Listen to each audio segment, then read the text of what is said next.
La première chose qui vous empêchera de réaliser vos rêves, c'est le manque de confiance et de foi. Le manque de conviction vous volera vos rêves. Vous devez savoir que vous allez gagner. Vous devez y croire. Je vais vous parler de ce qu'il vous faut pour devenir un leader. Vous devez sentir et savoir que vous devez guider. Il ne s'agit pas d'attendre que les choses se passent devant vos yeux. Il y a des choses que vous devez savoir. Écoutez, personne ne fera quoi que ce soit pour vous. Vous devez connaître quelques règles. Vous devez prendre vos responsabilités pour votre propre vie. Personne ne vous doit rien, mais vous devez être prêt à tout donner pour les autres. Voilà ce que fait un leader. Il prend ses responsabilités et vous savez exactement ce que vous devez corriger chez vous. Vous savez exactement de quoi vous avez peur. Vous savez exactement ce que vous évitez. Et vous devez prendre la décision de changer ça. Vous savez exactement ce que c'est. Et personne d'autre n'est à blâmer que vous-même. Vous savez ce que vous devez faire différemment. Vous savez quel changement vous devez effectuer. Et si vous faites ça, si vous arrêtez de vous mettre des bâtons dans les roues, vous pourrez gagner. Vous pourrez surmonter vos peurs. Peu importe ce que c'est pour vous. Vous savez exactement ce que c'est. Numéro 2. Vous devez vous battre. Oui, je suis d'accord avec l'idée que vous devez devenir numéro 1.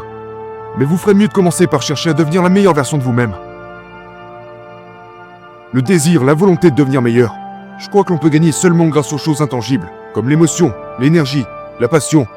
Vous devez trouver tout ça. Vous devez être intense. Cessez de vous soucier de ce que les autres pensent de vous. Vous devez être concentré. Je veux dire, laissez-moi vous montrer de quelle concentration je veux parler. Faites-moi une faveur. Regardez autour de vous dans cette salle et cherchez tout ce qui est brun. Juste brun, brun, brun, brun. Cherchez du brun, du brun. Juste du brun. Cherchez, cherchez, cherchez. Alors, vous trouvez du brun? Vous en avez trouvé? C'est dur de trouver du brun ici, n'est-ce pas? Ok, fermez les yeux. Fermez les yeux. Fermez-les. Fermez-les. Maintenant, dites-moi tout ce que vous avez vu qui était bleu. Ah. Voici ma supposition. Vous avez vu plus de brun que de bleu, n'est-ce pas? Ouvrez les yeux maintenant. Regardez à nouveau autour de vous et cherchez tout ce qui est bleu maintenant. Vous voyez plus de bleu cette fois? Parce que devinez quoi? Nous trouvons ce que nous cherchons. Nous filtrons tout le reste. Vous trouverez ce que vous cherchez, même si ça n'existe pas. Même si ce n'est pas encore là. Si vous cherchez le négatif, si vous cherchez les embûches, si vous cherchez les mauvaises choses, vous les trouverez, même si ce n'est pas censé être là. Mais si vous cherchez la victoire, à gagner, des gens qui changeront votre vie, des moments magiques, vous les trouverez si vous les cherchez. J'ai toujours cherché des mentors. J'ai toujours cherché des gens pour me guider, m'aider à me développer. Et devinez quoi? Je les ai trouvés parce que je les ai cherchés.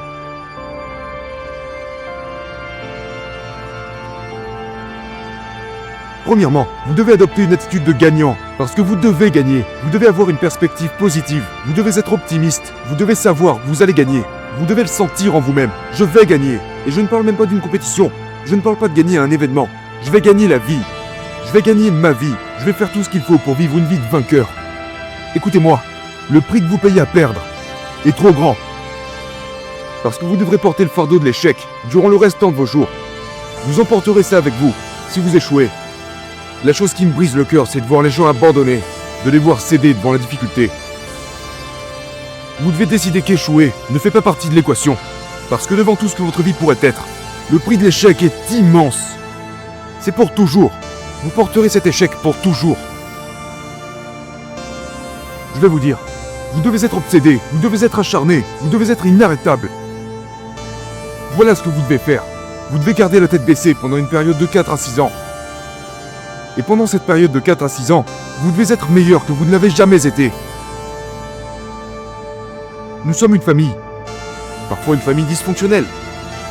Mais une famille, on ne s'entend pas toujours. Mais au bout du compte, nous formons ensemble quelque chose d'incroyable. Nous écrivons l'histoire ensemble. Ne cédez pas devant le manque de croyance ou le manque de confiance. Encore une fois, peu importe où vous en êtes aujourd'hui, vous êtes né pour faire quelque chose de grand. Vous êtes spécial, vous êtes fait à l'image de Dieu. Quelque chose d'incroyable est censé vous arriver. Et pour ceux qui ont déjà vécu des choses incroyables, allez chercher quelque chose d'encore plus incroyable. La deuxième chose qui est en train de voler vos rêves, c'est les échecs et les embûches. Les découragements, les rejets, les échecs. Tout ça va arriver. Vous devez vous y préparer.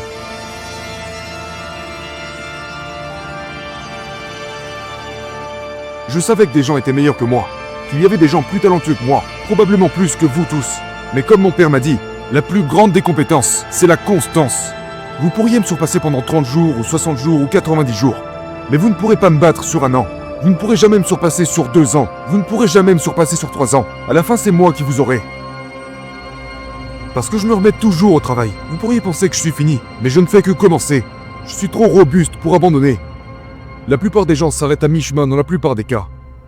Je savais qu'ils finiraient par fatiguer, qu'ils allaient finir par flancher, par laisser tomber, qu'ils allaient finir par lever le pied, à ralentir, par arrêter de chercher à s'améliorer, à se contenter de leurs acquis, à dépenser tout leur foutu argent. Pendant ce temps, je continue d'accumuler de l'argent, je continue de me lever avant tout le monde. Je continue de me battre, je reste impitoyable, comme vous devriez le faire vous aussi. Ne cédez pas devant tout ça, ne cédez pas devant la peur, ne cédez pas devant les difficultés. Vous allez échouer, ça fait partie du jeu. Et pour finir, la dernière chose qui vous écartera de vos rêves, c'est votre famille et vos amis. C'est leur travail d'essayer de réduire votre niveau de douleur. Aimez-les, mais ne les laissez pas vous écarter de vos rêves. Vous devez leur faire face. Au lieu de les laisser vous écarter de vos rêves, vous devez leur faire comprendre qu'ils ne pourront pas vous arrêter. Écoutez-moi, j'ai eu un oncle comme ça. Il commençait à vouloir me dissuader. Je lui dis, hé, ferme-la. Tu veux que je te dise? Tu n'as aucune idée de quoi tu parles. Tu perds ton temps. Tu commences à me gonfler. Et si tu veux continuer à me parler, assure-toi de ne plus jamais me dire un truc comme ça. Faites ça. Dites-leur. Faites-leur savoir. Ok? Faites-leur savoir.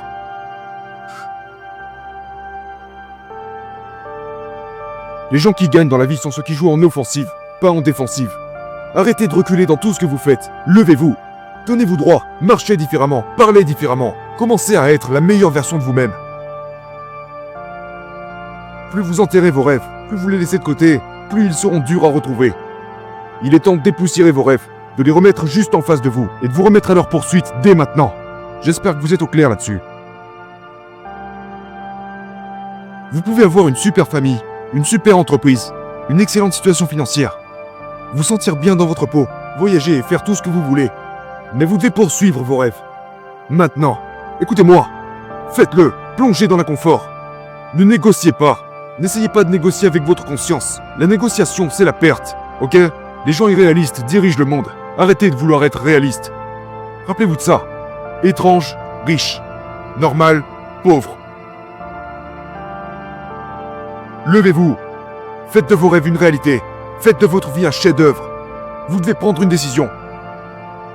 Écoutez-moi. Vous devez prendre une décision. Mais quelle décision? Quelle est la chose que vous êtes venu chercher ici? Eh bien, nous y sommes. Les gens disent tout le temps, « Hé, la vie est courte. » Laissez-moi dire ça. La vie peut être longue. 2 minutes passées avec votre petit ami ou à faire quelque chose que vous aimez faire, ces 2 minutes passent vite, n'est-ce pas? Qu'en est-il des 2 dernières minutes passées sur un tapis roulant? On a l'impression que ces 2 minutes se sont transformées en 4 heures, n'est-ce pas? Donc si vous passez du bon temps, ça sera court. Si c'est douloureux, ça sera long. La vie peut être longue. La plupart des gens veulent une vie agréable ou se contentent de ce qu'ils ont déjà fait. Ils se disent « Je pourrais appuyer sur pause.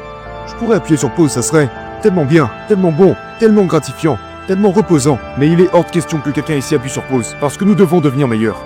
Alors quelle est la décision? Les gens m'envoient des textos du genre « Salut Ed, j'ai remis ma démission la nuit dernière. J'ai quitté un emploi à 6 chiffres pour travailler à plein temps. » Voilà une décision.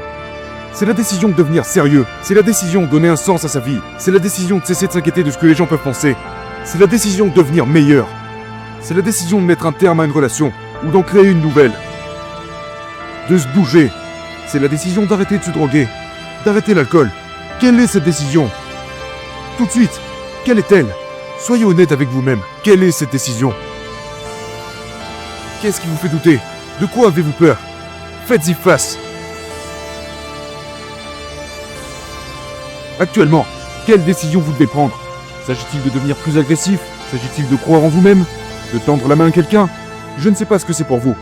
Vous le savez. Mais ça ne restera qu'une pensée, si vous ne passez pas à l'action. La différence entre une pensée et une décision, c'est l'action. Donc nous savons, vous savez, ce que vous devez faire. Vous savez ce que c'est.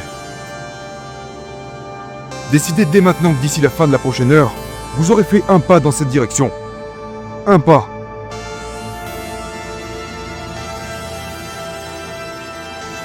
Je veux que vous pensiez à quelque chose rapidement. Il y a un livre sur votre vie. Il y en a un. Quelqu'un, quelque part, fait l'inventaire de votre vie. Ne comparez pas le premier chapitre de votre vie au 10e chapitre de celle de quelqu'un d'autre. Vous écrivez votre propre livre et à n'importe quel moment de votre vie, vous pouvez décider que vous voulez passer au prochain chapitre. Vous pouvez littéralement, dans votre vie, tourner la page et décider que les chapitres précédents de votre vie sont de l'histoire ancienne. C'est comme l'Ancien Testament, le Nouveau Testament, la vieille histoire, la nouvelle histoire. Elles sont connectées, ces histoires sont liées, mais vous pouvez à tout moment tourner la page et donner naissance à la nouvelle histoire.